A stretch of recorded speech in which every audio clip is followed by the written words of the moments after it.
safu yao ya ulinzi.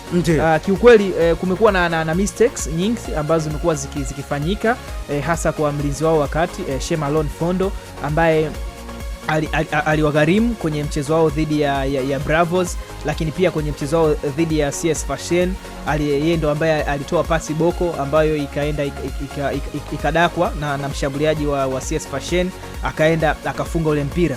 Kwa hiyo makosa binafsi ya walinzi kwa klabu ya Simba yanatakiwa kuondoka pia. Kwa hiyo wawe makini, wawe na usahihi wa matendo, wafanye vitu ambavyo vinatakiwa kufanyika. Lakini kwa mpinzani mwenyewe ni mpinzani ambaye si mgumu sana. Simba wana uwezo wa kumtoa endapo tu watakuwa makini, wakiwa na utulivu, hasa kwenye safu yao ya ulinzi pamoja na safu ya ushambuliaji. Wazitumie nafasi ambazo watazitengeneza, wasifanye makosa yale ambayo ni ya kitoto, kwa sababu sometimes kwenye mpira kuna ule mfano wanasema kwamba beki anafanya kosa ambalo anatakiwa kufanya mchezaji ambaye anacheza timu ya shule. Sasa hatakiwi kufanya makosa ya aina hiyo. Wakifanya hivyo wanafanikiwa kabisa, wanapata matokeo na wanaweza wakavuka kwenda hatua inayofuata.